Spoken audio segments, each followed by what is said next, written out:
MRD daily मध्ये आपला स्वागत आहे। आमचे चॅनलला लाईक करा, शेअर करा, कमेंट करा आणि सबस्क्राइब करायला विसरू नका।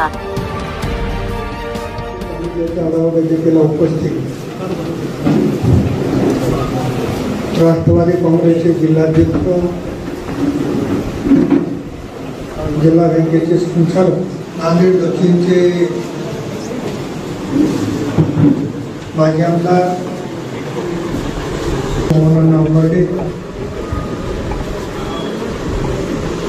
देशपूर विधानसभा मतदारसंघाचे माजी आमदार,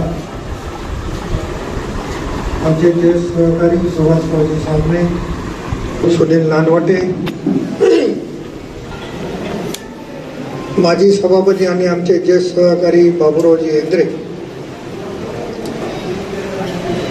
श्री शेची पाटील, शेख साबरबाई, चंद्रकांतजी टेकाळे, संदीपजी राऊत, आता ज्यांची नियुक्ती झाली आमचे तरुण सहकारी विलास कल्याणकर, ओमप्रकाश पत्रे, अमोल मालेगावकर,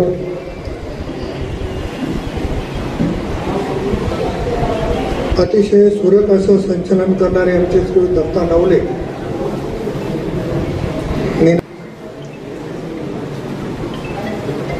राष्ट्रवादी काँग्रेसच्या आढावा बैठकीची सुरुवात आपण अर्धापूर तालुक्यापासून केली।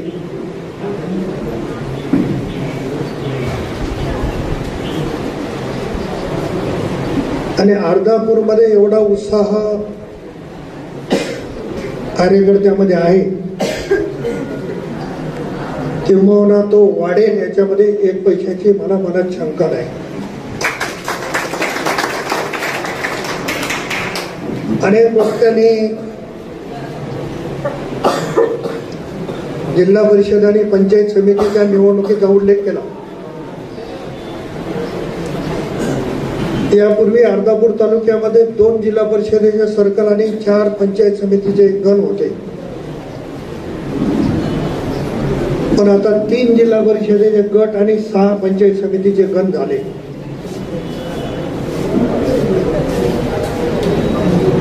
आत्माराम कपाटे यांनी या भागातली राजकीय पार्श्वभूमी सांगण्याचा प्रयत्न केला। कोणत्या मतदारसंघातून कोण किती वेळेस जिंकलं माहिती, आणि उरलेल्या मतामध्ये विभागणी व्हायची, त्यामुळे कदाचित आपले उमेदवार पडायचे असा उल्लेख त्यांनी केला। पण आज तुम्हाला मी प्रामाणिकपणे सांगायला लागलो की आता 30% मताचा जो कोटा आहे तो राष्ट्रवादी काँग्रेसकडे आहे, दुसऱ्याकडे नाही आहे। आणि उरलेल्या सगळ्या मतात आपली लढाई सुरू आहे। शिव, शाहू फुले आंबेडकरांच्या विचारधारेवर चालणारा हा राष्ट्रवादी काँग्रेस। इतर पक्षाचं जर बघितलं तर त्याला कुठल्या ना कुठल्या जातीचं स्वरूप आहे, पण राष्ट्रवादी काँग्रेसला जातीचं स्वरूप नाहीये। आज मोठ्या प्रमाणावर मुस्लिम बांधव, मुस्लिम भगिनी, दलित बांधव, दलित भगिनी हे राष्ट्रवादी काँग्रेसकडे आकर्षित होत आहेत, राष्ट्रवादीमध्ये प्रवेश करत आहेत। आपल्या इथे राष्ट्रीय अध्यक्ष आदरणीय अजितदादा पवार साहेब, कार्याध्यक्ष आदरणीय प्रफुल्लभाई पटेल साहेब, प्रदेशाचे अध्यक्ष आदरणीय सुनीलराव तटकरे साहेब यांच्या नेतृत्वाखाली आपण राज्यामध्ये राष्ट्रवादी काँग्रेस पक्ष नंबर 1 वर कसा येईल याचा प्रयत्न। मी माझ्या मुस्लिम बांधवांना सांगू इच्छितो,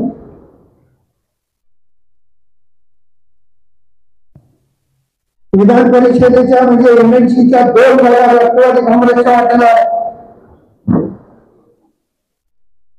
त्यातली एक जागा इद्रिसभाई नाईक पाडी यांना देऊन मुस्लिम समाजाचा गौरव राष्ट्रवादी काँग्रेस.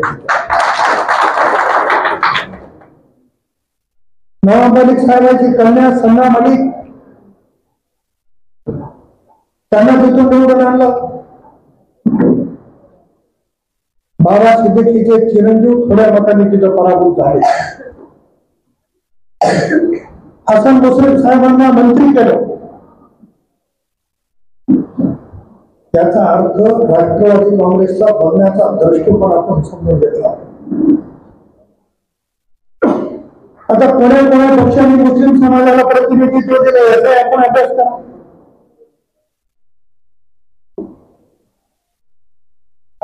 अण्णा बनसोडे सारखा आमचा कार्यकर्ता माझ्यापेक्षा ज्येष्ठ आहेत ते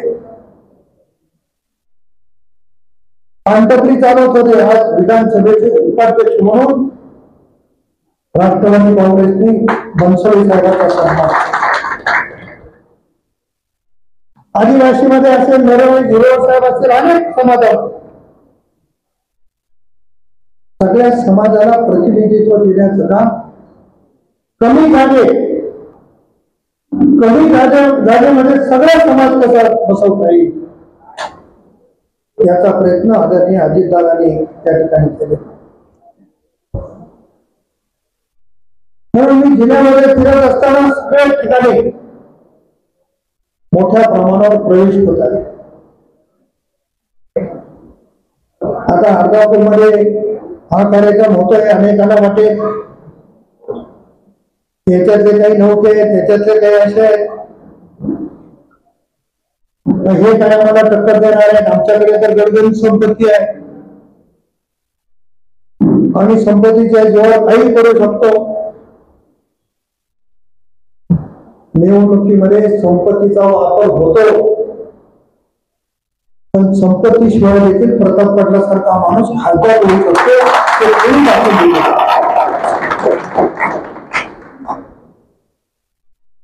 अर्धापूर तालुका चमत्कारिक तालुका आहे. फक्त तुमच्या मनात आलं पाहिजे. आता मनात कधी येते हे मला कळत नाही. का मातीत गेल्या येते का मातीत जाण्याची हल्ली. अरे शेवटी आपल्या अस्तित्वासाठी आहे. मी एक साधा प्रश्न मांडला तर त्याचे आपण सगळ्या जिल्ह्यात झाले. काय प्रश्न मांडला? मी चुकीचं काही बोलतो का? कोणी मी असं म्हणालो की मांजरा परिवाराने 3150 भाव दिला, अशोकराव चव्हाणांनी तेवढा भाव दिला, तर लोक त्यांचं स्वागत करते. त्याच्यात काही चुकीचं आहे? पण त्यांना एवढ्या मिरच्या लागल्या 4-5 कार्यकर्त्याला स्टेटमेंट करावं. आणि मी जे बोललो तुम्ही त्याचं उत्तर द्या ना. ते चिखलीकर खोटं बोलले, त्या कारखान्याने 31 भरत नाही, हे कसं बनत म्हणलंय. मग गेला असं तर मी काय देऊ शकत नाही. माझा कारखाना किती तोट्यात आहे. मी 4 मधले 2 विकून देखील 400 कोटी तोट्यात कारखाना कसा आला. अभ्यास करायचं करायचं. हा विरोधाचा आवाज नाही. कारखाना उभा केवळामध्ये राहिला 60 कोटी मध्ये आणि आज 400 कोटी तोट्यात आहे. हे फक्त त्यांना जमू शकते. तुमच्या आमच्यासारख्या कार्यकर्त्याने एखादी सोसायटी तोट्यात आणली तर ते म्हणतात तुला सोसायटी चालवता येत नाही, तोट्यात आणला तू, माझं नाव खराब आहे. आता कोणाचं खराब आहे? तुम्ही जेव्हा वादळवाड्याला कारखाना विकला तो फायद्याचा आणि तुमच्या ताब्यात असताना तो तोट्यात होता. मग याचा विचार अर्धापूर तालुक्यातली लोक करणार आहेत का? हा संदेश तुम्हाला द्यायचा आहे.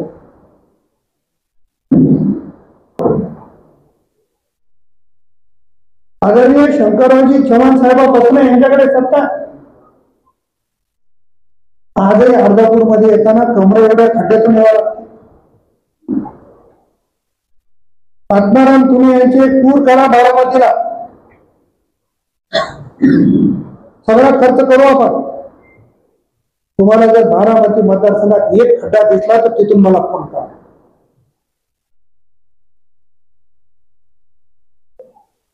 तिथं काम, क्वालिटी, दर्जा, तिथं सगळं कमिशन. त्याच्यावर सिमेंट रोड, त्याच्यावर डांबर, तिथंच नाली, तिथंच पाईपलाईन. मी म्हणाले खरं नाही, याचा विचार करा. टीका नाही करत मी, कारण अशोकराव माझे मित्र आहेत, त्यांच्यावर टीका करत. तर हे वास्तव तुम्ही समजून घेतलं पाहिजे. ते आहे काय, घडतंय काय. प्रताप पाटील बोलायला चूक बोलायला लागले, मला दुसराच अर्धा पुन्हा येऊ देऊ. तर ही परिस्थिती एवढे वर्ष आता ते सांगतात की आपला तालुका, आपला मतदारसंघ, परवा कुठेतरी भाषण झालं, टॉप 10 मध्ये आलं पाहिजे. जो माणूस, तुम्ही इमानदारीने विचार करा, जो माणूस मुख्यमंत्री असताना काहीच करू शकला नाही, आता भाजपमध्ये कोणीच विचारित नाही, तर ते माणूस करू शकते काय त्याचा विचार. पण लोकांना काय भूमिक ठेवायचे आणि माणसासोबत इतके हुशार आहे की साहेबासारखा माणूस नाही. आम्ही म्हणाला तितका गोरा भुलका माणूस दुसरा नाही. कामाला पाहिजे आपल्याला, कल्याण काय करायचं, दुसऱ्या जायचं. शेवटी मतदारसंघात काम कोण करते, लोकांच्या सुखादुखामध्ये कोण येते, लोकांच्या अडचणीला कोण येते. तुमचे लहानचे सरपंच आहेत इंगळे, त्यांना विचारा, त्यांच्या गावामध्ये ट्रान्सफॉर्मर मी किती वेळेस बसून देते. ते मला दुःखाने सांगतात, साहेब आम्ही कोणाला फोन करा, आमचा फोन कुणी घे. अरे तुझाच काय, या कोणाचाच घेणार. कारण त्याच्यावर तुम्हाला विचार करायचा आहे, गरीब असा पण स्वाभिमानी राहा. आपला स्वाभिमान जागृत करा. तुम्हाला सांगतो, एवढ्या मी ठरवा इमानदारी ना, अर्धापूर मधल्या 3 गावात जिल्हा परिषदच्या नाही यांचा माझा वापर करतो. ते सगळे आमच्यात आत्माराम जवळ काम करू लागला, त्याला दुसरा चेला तपासा बोलून देतो, किंवा असं केलं तर कसं राहील. त्याला वाटतं माझ्या इतके वर्ष इथं काम करायला काहीच मिळणार नाही, इथं तर लगेच चॉकलेट भारी आहे. आणि ह्या चॉकलेटमुळेच या जिल्ह्यातून पर्यायाने या मतदारसंघाचं नुकसान झालं, याचा आपल्याला अभ्यास करायचा. मला पूर्ण अभ्यास माहिती आहे. कोण्या मतदारसंघामध्ये काय घडणार आहे हे चित्र माहिती आहे. गरीब माणसं बोलत नाही, पण एकदा जर पेटले ना, ते कोणाचंच ऐकत आहे. तसे अर्धापूर तालुक्यामध्ये पेटवण्याची गरज आहे. तुम्ही ठरवा. आज तुम्हाला एक वचन मिळालं, 3 जिल्हा परिषदचे 6 पंचायत समितीचे आमच्या राष्ट्रवादीच्या ना, मागच्या 25 वर्षात अर्धापूर मध्ये जेवढे काम झाले नाही, अजितदादाच्या नेतृत्वात तेवढे काम झाले. आणि केले नाही तर पुढच्या निवडणुकीत मत मागायला नमक आमच्यामध्ये काम करायचं. आम्ही काम करणारे कार्यकर्ते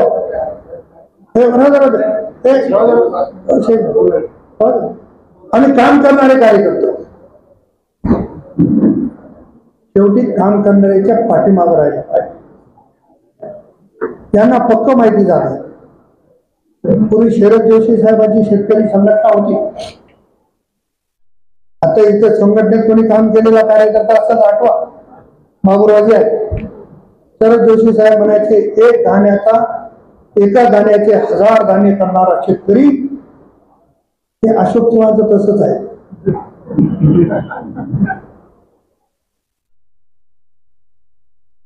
निवडणूक आली आणि निवडणूक संपली, बस कागदावर रस्ते सुरू.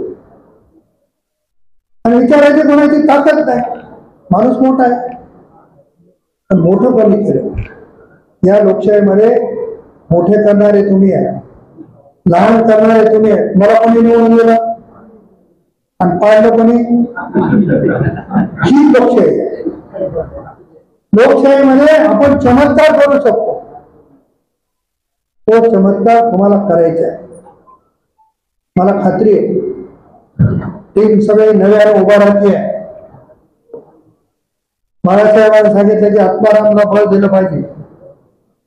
राष्ट्रवादी काँग्रेस कार्यकर्त्याला बळ देणारी पार्टी आहेच मी सांगितलं. कारण माझ्या एवढे पक्ष कोणीच फिरलं नाही. सगळे पक्षाचा अनुभव मला आहे. त्याच्यामुळे कोण्या पक्षात काय आहे ते मला चांगलं माहिती आहे की नाही. आता मी पक्ष बदललो म्हणून दुसऱ्या लोकांना बदलले, पण आमच्या दोघांच्या बदलण्यात फरक आहे. मी कोणाला घाबरून पक्ष बदललो नाही. आता कोणी घाबरून बदललं असे मला माहित नाही. शेवटी आम्ही परिस्थितीला लहान असतो, पण पत्रे साहेब स्वाभिमानी कार्यकर्ता आहे. मी माझ्या आयुष्यात कुठं झुकलो नाही आणि भविष्यातच झुकलो नाही. मी आतापर्यंत 18 निवडणुका लढवल्या आणि 16 निवडणुका जिंकल्या. मागच्या दाराने कधीच गेलो नाही. कारण माझे वडील काही मंत्री नाही, माझे वडील काही खासदार नव्हते मागच्या दारातून जायला. लोकांच्या तुमच्या समोर निवडणुका लढल्या जिंकल्या. माझी तुम्हाला आग्रहाची विनंती आहे की तरुण वर्ग मोठा आहे. ही बैठक संपल्याच्या नंतर तुम्ही ज्या पद्धतीने शरद जोशी साहेबांच्या संघटनेमध्ये शपथ घ्यायचे कार्यकर्ते, ही संघटनेची बाजू गावोगाव जाऊन समजून. माझ्याकडे काय कार्यकर्ते होते इतके जीवट होते की पारावर बसल्यावर लोकांचा तंबाखू घ्यायचा, लोकांचं चुनं घ्यायचं, पण गावाला वेळ करायचं. ही जिद्द होती त्यांची. ती जिद्द तुम्ही बाळगा आणि इथून नंतर त्याच्यानंतर प्रत्येकाच्या घरात अजितदादा, प्रत्येकाच्या घरात घड्या, प्रत्येकाच्या घरात राष्ट्रवादी हे चित्र बिंबवा. नांदेड जिल्ह्यामध्ये आज बघितला भास्करराव पाटील कर्जगावकरांनी प्रवेश केला, मोहनराव हंबर्डेने प्रवेश केला, सुभाषराव साबणेने प्रवेश केला, माजी आमदार अविनाशराव घाटेंनी प्रवेश केला, माजी आमदार ओमप्रकाश कोकर्णाने प्रवेश केला, जिल्हा परिषदेचे माजी सभापती ज्येष्ठ नेते भोजेगावकरांनी केला, बाळासाहेबांनी केला, शिवराज पाटलांनी केला, अनेक मान्यवरांनी राष्ट्रवादीमध्ये प्रवेश केला. आणि आता थोड्या दिवसामध्ये राष्ट्रवादी काँग्रेसचे राष्ट्रीय अध्यक्ष अजितदादा पवार साहेब परत नांदेड जिल्ह्याच्या दौऱ्यावर येत आहेत. चमत्कार बघा, राहिलेले सगळे प्रवेश करतात.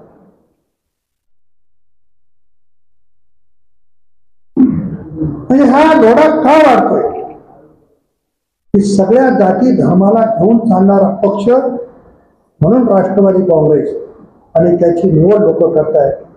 माझी आपल्याला देखील विनंती आहे की अजितदादांचा विचार हा घराघरापर्यंत पोहोचण्यासाठी राष्ट्रवादीमध्ये सक्रिय हो, कामाला लागा. जिल्हा परिषदेचं कोणाला तिकीट मिळेल, पंचायत समितीचं कोणाला मिळेल, तुम्ही सांगाल त्याला तो. तुम्ही हे विचार करू नका की तिकडून उभा टाकलेला एवढा पैशावाला आहे, आम्ही आहोत ना त्याच्या मागे. पूर्ण ताकद राष्ट्रवादीची लावून त्याच्या मागे कार्यकर्ता एवढे सक्षम निवडा. उमेदवार आम्ही नाही ठरवणार. तुमच्याकडे 2-4 दिवसामध्ये निरीक्षक येतील, लहान सर्कल मध्ये जातील, येळेगाव सर्कल मध्ये जातील, मालेगाव सर्कल मध्ये जातील आणि तुमच्या भावना समजून घेतील. लोकांमध्ये राहणारा कोण कार्यकर्ता, लोकांच्या सुखादुखामध्ये येणारा कोण कार्यकर्ता, त्या कार्यकर्त्याला राष्ट्रवादी काँग्रेसची उमेदवारी दिल्या जाईल आणि ते काम आपण सगळ्यांनी मिळून एकत्रितपणे करायचं. आता पदवीधर मतदारसंघाचे निवडणुका होऊ लागलेल्या आहेत. त्याची नाव नोंदणी मोठ्या प्रमाणावर सुरू आहे. माननीय आमदार सतीशरावजी चव्हाण ते तिसऱ्यांदा आमदार झालेले आहेत. आता आपल्याला चौथ्यांदा त्यांना आमदार करायचं.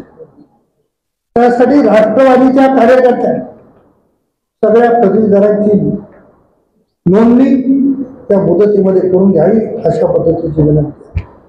बाकी काही गोष्टीचा उल्लेख आपण केला असेल, काही गोष्टी राहिल्या असतील तर कालांतराने निवडणुकीच्या प्रचारात किंवा इतर गोष्टीमध्ये त्याचा खुलासा करू.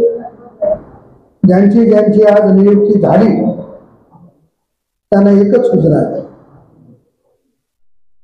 की कोण श्रीमंत आहे कोण गरीब आहे हे बघून आम्ही नियुक्ती केली. कार्यकर्ता आणि कार्यकर्ता म्हणून त्यांची नियुक्ती केली.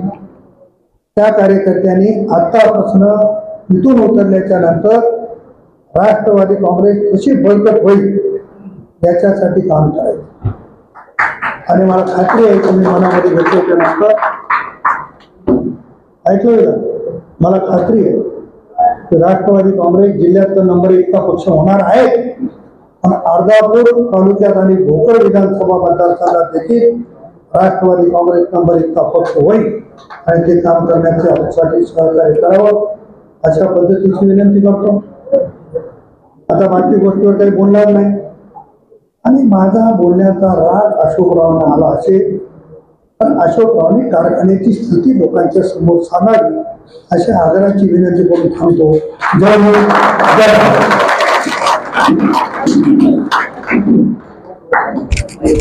निश्चितच साहेब आज आपण